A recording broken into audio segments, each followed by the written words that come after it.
student, you are most welcome in the video of science class. I am Sindhu Verma, teacher of Ramakrishna Vivekanand Vidya Mandir. Today we are going to learn our second chapter, class 2 science. Chapter names Plants Life Sources. In this chapter we are discuss about this topic, types of plants like trees, shrub, herb, climbers and creepers, desert plants, aquatic plants. Okay student, so detail each of them one by one. First, tree are big, tall and strong plant with thick stem. They thick stem of a tree the called trunk.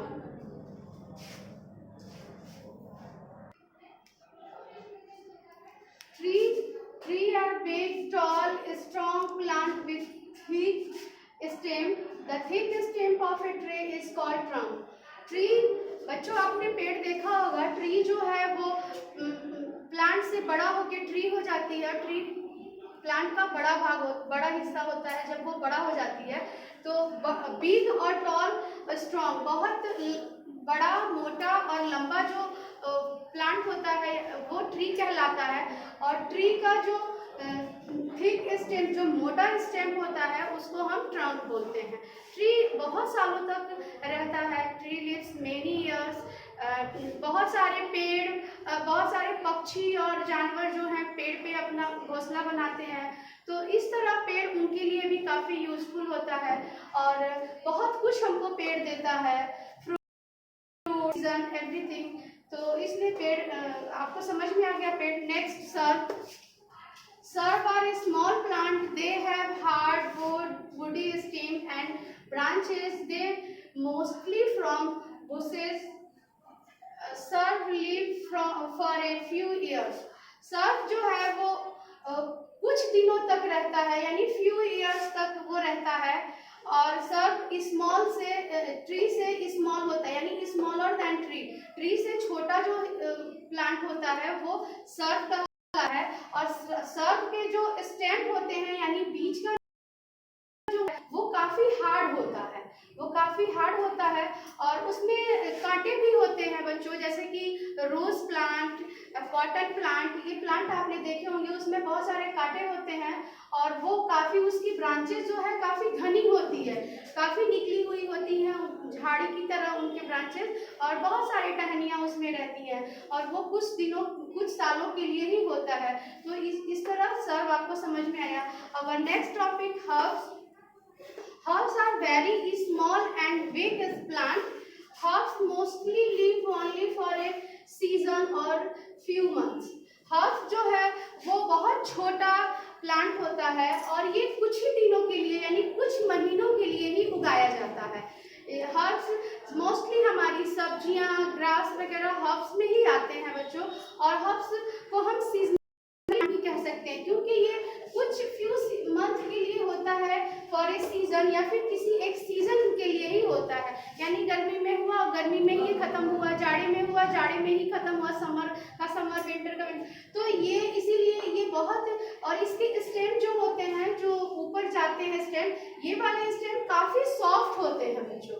जैसे कि आपने coriander leaves देखा होगा, coriander plant देखा होगा, उसके जो stem होते हैं, उसके जो ऊपर जो पत्तियों और रूट के डंठी वाला भाग होता है, डंठल वाला, वो काफी सॉफ्ट होता है। हम उसको तोड़ सकते हैं, जैसे कि नीम का, यानी कि पुदीने का, या फिर तुलसी का, या फिर बहुत सारे ऐसे एग्जाम्पल हैं जो हर्ब्स में आते हैं। पालक है, बहुत सारी हमारी सब्जियां हैं जो हर्ब्स में आती हैं।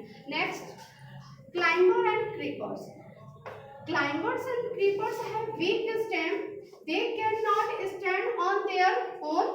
They need support to stand up. Climber और creeper जो होता है वो बहुत कमजोर और बहुत सॉफ्ट प्लांट होता है और ये खुद वीक होता है कि ये खुद से ऊपर की तरफ अपने आप खड़ा नहीं हो पाता है। इसको किसी न किसी सपोर्ट की जरूरत होती है, सहारे की जरूरत होती है, और बिना सहारा के ये ऊपर खुद से, यानी stand on their own, can not stand there, ये खुद से ऊपर की तरफ नहीं चढ़ पाता है। तो आप देखते होंगे कि कभी भी जो क्लाइंबर और क्रीपर्स टाइप के प्लांट्स होते हैं उनको एक स्टिक लगाया जाता है सपोर्ट के लिए, और उसमें राउंड राउंड, जैसे कि मनी प्लांट आपने देखा होगा, जैसे वाटरमेलन, जैसे कि पंपकिन, ये जैसे कि ग्रेप्स, बीन्स, ये सारे प्लांट्स क्लाइंबर और क्रीपर में आते हैं। तो ये विदाउट सपोर्ट ऊपर की तरफ खुद से नहीं चढ़ पाते, इनको किसी न किसी सहारे की जरूरत होती है। या तो वो किसी पेड़ का सहारा लेके ऊपर की तरफ चढ़ते हैं, या उनके लिए सहारे के लिए स्टिक लगाया जाता है जिसके सहारे वो ऊपर की तरफ फैलते हैं, और ऊपर जाके कच्चा हाउस के रूफ पे वो फैलते हैं। तो क्लाइंबर हमारा जो है वो ऊपर की तरफ फैलता है, जैसे कि ग्रेप्स और बीन्स, क्योंकि इसके जो फ्रूट्स होते हैं काफी छोटे होते हैं, तो ये ऊपर की तरफ फैलता है। लेकिन जो क्रीपर हमारा है स्टूडेंट, क्रीपर भी वही चीज है, ये भी बिना सपोर्ट के अपने आप नहीं चढ़ पाता या नहीं फैल पाता। लेकिन दोनों में अंतर क्या है, इसके जो फ्रूट्स होते हैं काफी बड़े होते हैं, बिग होते हैं, इस वजह से ये स्टिक का या बॉल का या अदर प्लांट का सहारा लेके ऊपर की तरफ नहीं चढ़ता है, क्योंकि इसके फ्रूट्स हैवी होते हैं। जैसे कि वाटरमेलन बड़े बड़े होते हैं, हैवी होते हैं, पंपकिन बड़े बड़े होते हैं, हैवी होते हैं, उसके बाद और भी बहुत सारे क्रीपर में आते हैं जो हैवी होने के चलते बच्चों ये ऊपर में ना चढ़ के ये ग्राउंड में यानी जमीन में फैलते हैं, जमीन में ये फैलते हैं, और बड़े बड़े इनके जो फ्रूट्स हैं वो बड़े बड़े और हैवी होते हैं। तो इन दोनों में बस यही अंतर है, बाकी दोनों खुद इतने वीक होते हैं कि ये खुद से स्टैंड नहीं करते हैं, इनको किसी न किसी सपोर्ट या सहारे की जरूरत। Okay, our next point is desert plant. बच्चों, do you know desert plant क्या होता है? Desert plant वो होते हैं जो रेत में यानी रेगिस्तान में पाए जाते हैं। इन प्लांट को पानी की बहुत कम जरूरत होती है, और ये काफी कम पानी का यूज करके भी बड़े हो जाते हैं। Plants like cactus grow in desert. They have thorn and green fleshy stem but no leaves. Cactus need very little water, यानी कि डेजर्ट प्लांट को वाटर की बहुत कम जरूरत होती है, और ये जो ग्रो करते हैं वो डेजर्ट में करते हैं। इन प्लांट में कांटे बहुत होते हैं, और ये ग्रीन होते हैं, इनकी स्टेम ग्रीन होती है, हरे रंग की होती है, बट लेकिन इनमें कोई पत्तियां नहीं होती हैं, कोई लीव्स नहीं होते हैं बच्चों। तो आप कैक्टस को तो देख ही होंगे कि कैक्टस हमारे यहाँ भी होता है, तो कैक्टस डेजर्ट प्लांट का ही एक पार्ट है, और भी बहुत सारे प्लांट्स होते हैं जो डेजर्ट में होते हैं बच्चों। Our next topic is aquatic plants. First of all, we know that what is aquatic plants. Aquatic plants क्या है? Aquatic plants उस प्लांट को हम कहते हैं जो पानी में, पानी की ऊपरी सतह पे या पानी के अंदर या पानी में उगता है। Plants that grow in or under water are called aquatic plants. यानी वो प्लांट्स जो पानी के अंदर या पानी के ऊपरी सतह पे होता है, वो सारे प्लांट्स एक्वेटिक प्लांट्स कहते हैं। जैसे कि कोई प्लांट्स पॉन्ड्स में, तालाब में, झील में, like lotus, water lily, hydrilla जो होता है वो पानी के नीचे रहता है, बहुत काफी नीचे यानी पानी के नीचे बॉटम वाले सतह पे हाइड्रिला होता है। बाकी लोटस और वाटर लिली जो होते हैं वो तालाब के ऊपरी सतह पे तैरते रहते हैं। तो बच्चों, आप let us talk about plants of parts. अब हम प्लांट्स के पार्ट्स के different types of plants, different types of parts like root, stem, branches, leaves, flowers and fruits. So we talk about in detail. Roots grow under the ground. They hold the plant in the fixed place. Root absorb water and minerals from soil. Root क्या होता है? Root किसी भी plant का, student, we will see this picture and understand root क्या होता है। root वो चीज होता है, in short way plants divided into two parts. First part the soil are called root and the second part above the soil are called shoot. तो वो भाग जो जब मिट्टी के नीचे होता है, सॉइल के नीचे होता है, वो रूट कहलाता है, और वो पार्ट्स जो मिट्टी से ऊपर होता है वो शूट कहलाता है। तो फर्स्टली हमको रूट जानना है। तो रूट क्या होता है? रूट किसी प्लांट का बहुत जरूरी यानी इम्पोर्टेंट पार्ट्स होता है। लगभग सारे प्लांट्स के पास रूट्स होते हैं, कोई ऐसा प्लांट नहीं है जो विदाउट रूट होता है। तो all plants have roots. Root are very important parts of the plant. They hold plant in fix place, यानी वो प्लांट को मजबूती से एक जगह पे पकड़ के रखता है, और ताकि हवा से प्लांट गिर ना पाए, झुक ना पाए और स्ट्रेट खड़ा रहे। तो पहला काम तो वो करता है कि मजबूती से उसको पकड़ के मिट्टी में बहुत अंदर तक फैल जाता है और मजबूती से उसको मिट्टी को यानी सॉइल को पकड़ के रखता है। एंड इसके अलावा वो क्या करता है? Roots absorb water and minerals from soil, यानी मिट्टी में जो पानी होता है, या फिर हम किसी गमले में पानी डालते हैं या पौधे में पानी डालते हैं, तो वो पानी मिट्टी के अंदर ऑब्जर्व कर जाता है, यानी सोख लेता है मिट्टी, और वो पानी नीचे चला जाता है, और नीचे से फिर रूट उन पानी को अपने में सोख के ऑब्जर्व कर लेते हैं, और उसमें से खनिज पदार्थ, कुछ मिनरल्स को भी अपने साथ उस मिट्टी के ऑब्जर्व करके ऊपर वाले पार्ट्स को वो भेज देते हैं। तो इस तरह प्लांट्स बहुत मेन पार्ट्स हुआ पूरे प्लांट्स का। नेक्स्ट अवर है stem. Stem carry water and food to all parts of them. इसके बाद जब रूट ये पानी और मिनरल्स मिट्टी से ऑब्जर्व करते हैं और स्टेम को देते हैं। आप यहाँ देख रहे होंगे ये वाला हिस्सा होता है जो मिट्टी से जस्ट ऊपर दिखाई देता है, और उसी में से बहुत सारे ब्रांचेस निकले रहते हैं। तो स्टेम इन पानी को कैरी करके ये लीव्स तक पहुंचाते हैं, मिनरल्स और वाटर को पहुंचाते हैं, और फिर लीव्स जब वो खाना प्रिपेयर कर लेती हैं तो फिर स्टेम को वापस से भेजती हैं, और स्टेम फिर और सारे पार्ट्स में भेजते हैं। तो स्टेम भी बहुत इंपॉर्टेंट पार्ट्स हो गया इस तरह। Our next topic, branches. Branches grow out from the stem. Some plants have grown on branches. यानी कुछ प्लांट में थ्रोन यानी कांटे होते हैं। जो कांटों का क्या काम होता है स्टूडेंट? कांटे प्लांट्स को सेल्फ प्रोटेक्ट करते हैं, यानी प्लांट्स की रक्षा करते हैं किसी एनिमल से या हम इंसानों से। जब हम उस प्लांट को तोड़ते हैं या छूते हैं तो वो कांटे हमारे उंगलियों में चुभ जाते हैं या एनिमल चुभ जाते हैं, तो वो कांटे जो होते हैं वो उस प्लांट की रक्षा करते हैं। जैसे कि आप रोज का प्लांट देखे होंगे स्टूडेंट, रोज के प्लांट में कांटे होते हैं, कैक्टस के प्लांट में कांटे होते हैं। तो इस तरह वो ब्रांचेस में ही ग्रोन होते हैं, और उसके बाद ये ब्रांचेस इन स्टेम से ही निकलती हैं जो डालियां कहलाती हैं। और next topic, leaves. Most leaves are grown in colour green colour. Leaves grow on branches. Leaves prepare food for plants. यानी लीव्स का क्या काम होता है? पहले तो लगभग सारी लीव्स जो होती हैं वो ग्रीन कलर की होती हैं, और वो ग्रीन कलर के क्यों होती हैं बच्चों? उसके पीछे भी कारण है।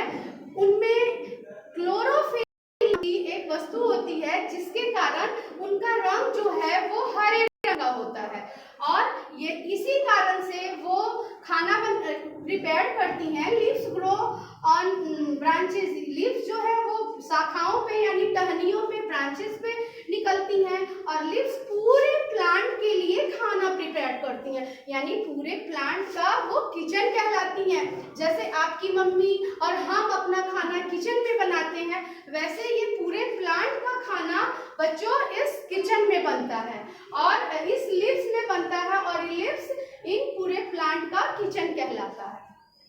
लीव्स कैसे खाना बनाता है बच्चा, थोड़ा और हम डिटेल में जाएंगे।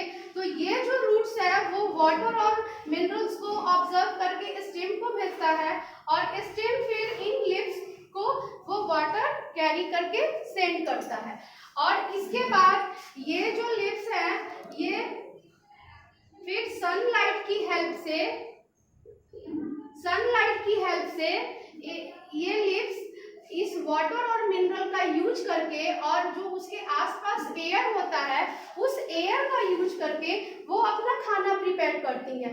लीव्स के अंदर छोटे छोटे छेद होते हैं बच्चों, जो जनरली बहुत ध्यान से देखने पे दिखाई देते हैं। वो छेद जो होते हैं वो क्या कहलाते हैं? वो कहलाते हैं स्टोमाटा। और उन्हीं छेदों के द्वारा वो एयर यानी जो कार्बन डाइऑक्साइड हम छोड़ते हैं बच्चों, वही गैस, वही एयर ये लीव्स अपने अंदर लेती हैं और फिर सनलाइट का हेल्प लेती हैं और यहाँ से इनको वाटर और मिनरल्स मिलता है। और इन तीनों से जो प्रक्रिया करके वो खाना बनाती हैं उस प्रोसेस को कहते हैं फोटोसिंथेसिस। क्या कहते हैं बच्चों? फोटोसिंथेसिस। और ये जो खाना प्रिपेयर्ड होता है उस खाने को कहते हैं ग्लूकोज। और ग्लूकोज जब तैयार हो जाता है तो फिर दोबारा से वो स्टेम को भेजती है और स्टेम फिर उनको अदर पार्ट्स में भेज देता है और वो फिर स्टार्च के रूप में हमारे फ्रूट्स में, रूट्स में, लीव्स में, ब्रांचेस में जगह पे स्टोर हो जाती है। Okay student, our next topic, flowers and fruits. They also grow on branches. Flowers change into fruits. Fruits contain seed inside them. Every seed contains a new baby plant. यानी fruits और flowers और fruits के बारे में अब हम समझेंगे। Flowers और फ्रूट्स दोनों किस पे होते हैं? ब्रांचेस पे होते हैं, यानी टहनियों पे होते हैं। और ये ब्रांचेस पे फूल पहले निकलते हैं और फिर उन्हीं फूलों वही फूल चेंज होके फ्रूट्स में बदल जाते हैं। ओके बच्चों, आपने बहुत सारे पेड़ को बहुत नजदीक से प्लांट्स को देखा होगा। जैसे अभी समर का सीजन है और मैंगो फरे हैं, तो आप देखे होंगे कि मैंगो के छोटे छोटे जो कच्चे आम जो है उनके पहले उस पे पीले पीले कलर के फ्लावर्स निकले होंगे। उन फ्लावर्स के बाद छोटे छोटे बेबी मैंगो निकले होंगे और उसके बाद वो बड़े फ्रूट्स के रूप में हो जाते हैं। तो आप ये इससे क्लियर हो जाता है कि पहले बच्चे होते हैं, पहले कली होती है, वो कली खुल के धीरे धीरे फ्लावर्स में चेंज हो जाती है और फिर वो फूल चेंज होके फ्रूट्स में बन जाते हैं। और जब फ्रूट्स बड़े होने लगते हैं तो वही फूल फिर सूख के झड़ जाते हैं। ओके स्टूडेंट, और जो फ्रूट्स है वो एवरी सीड्स को कंटेन करते हैं अपने अंदर। यानी जो भी आप फ्रूट्स खाते हैं तो उस फ्रूट्स के अंदर आपको सीड्स दिखाई देते हैं। बहुत तरह के फ्रूट्स होते हैं बच्चों। कुछ फ्रूट्स ऐसे होते हैं जो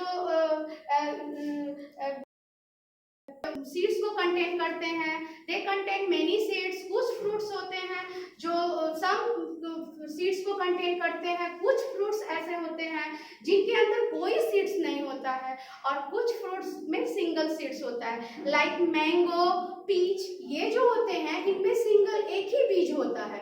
और आपने देखा होगा कि एप्पल, ऑरेंज, ये जो होते हैं इनमें फ्यू सीड्स होते हैं। यानी अगर हम उनको खाते हैं तो उनके सीड्स को आसानी से हम काउंट कर सकते हैं, 3, 4, 5, 6 ऐसे होते हैं। लेकिन जैसे कि पपाया, वाटरमेलन, ये जो फ्रूट्स होते हैं इनमें बहुत सारे सीड्स होते हैं और बहुत ज़्यादा मात्रा में सीड्स होते हैं, तो वो गिनने में थोड़े मुश्किल होते हैं। और कुछ फ्रूट्स ऐसे भी होते हैं बच्चों जिनमें कोई सीड्स नहीं होता है। लाइक बनाना, पाइनएप्पल। आपने खाया होगा बच्चों, हम केला को ऐसे उसके छिलके को ऐसे उतार के और खा लेते हैं, कोई उसमें बीज तो निकाल के हम नहीं फेंकते हैं। तो ये सारे फ्रूट्स ऐसे होते हैं जिसमें कोई सीड्स नहीं होते। तो हर टाइप के फ्रूट्स होते हैं और वो अपने अंदर सीड करते हैं और फिर उन्हीं बीज को हम सॉइल में खोद के डिगिंग करके उसको डालते हैं और फिर पानी डाल देते हैं। और आफ्टर फ्यू मंथ या फ्यू डेज, कुछ दिनों के बाद हम देखते हैं कि उसमें वाइट निकलने लगता है और वो फिर बेबी प्लांट के रूप में ऊपर आता है और आगे चल के वो प्लांट और ट्री के रूप में बदल जाता है। Okay student, okay student, our next topic growth of a plant. Plant का ग्रोथ कैसे होता है? Fruits of plant contain seeds. A seeds grow into a new plants. A seeds need water, air, soil and sunlight to grow into a plant. A small seed grow into a huge tree after full growth। यानी हम कह सकते हैं, जैसा कि इस picture में आप देख रहे हैं बच्चों, कि कैसे ये एप्पल है, इस एप्पल से जो कुछ सीड्स निकले हैं यानी बीज निकले हैं, इन बीज को ये बच्चे यहाँ जमीन में खुदाई करके उसको लगा रहे हैं, बीज को डाल रहे हैं और ऊपर से मिट्टी डाल के पानी डाल रहे हैं और फिर इसको सनलाइट यानी सूर्य की रोशनी या गर्मी मिल रही है। फिर कुछ दिनों के बाद बच्चों आप देख रहे हैं कि जब बारिश हो रहा है और वो सीड्स धीरे धीरे ऊपर यानी हम जमीन के अंदर लगाए थे, अब वो ऊपर आने लगे हैं और वो बेबी प्लांट बन गए हैं। और फिर आप उसके बगल में देखेंगे कि वो बेबी प्लांट फिर एक प्लांट के रूप में चेंज हो गई है और फिर वही प्लांट आगे चल के एक ट्री बन गया है एप्पल का। और इसमें बहुत सारे ट्री आपको दिख रहे होंगे, बहुत सारे ट्री इस पेड़ पे, बहुत सारे एप्पल इस ट्री पे दिख रहे हैं। तो इस तरह आप समझ गए होंगे कि एप्पल के सीड को हमने जमीन में लगाया और फिर वो बेबी प्लांट, फिर प्लांट और फिर ट्री के रूप में बदल के फिर दोबारा से हमको वही सेव देने लगते हैं। Okay student, this chapter is over now. I hope you all understand very well. बहुत अच्छे से आपको ये चैप्टर समझ में आया होगा, ऐसा मैं आशा करती हूँ। और इस चैप्टर के क्वेश्चन आंसर्स एंड समरीज आपके पास सेंड हो चुके हैं। तो अब आपको इस चैप्टर का जितने भी क्वेश्चन आंसर हैं, लाइक ABCD जिस भी टाइप के हैं, जो बुक वर्क है उनको बुक में आप फिलअप करके रखेंगे पेंसिल से नीट एंड क्लीन। और जो नोटबुक में लिखना है यानी कॉपी वर्क है, उसको आप नोटबुक में चैप्टर का नाम डाल के और डेट डाल के और उसको क्वेश्चन और उसके नीचे आंसर करके सुंदर हैंडराइटिंग में लिखेंगे और उसको याद भी करेंगे। याद करना बहुत जरूरी है, तो आप उसको रिमेम्बर करेंगे और जब भी स्कूल खुलेगा तो आपसे ये सारे क्वेश्चन सुने जाएंगे और कॉपी चेक की जाएगी। ओके बच्चों, थैंक यू।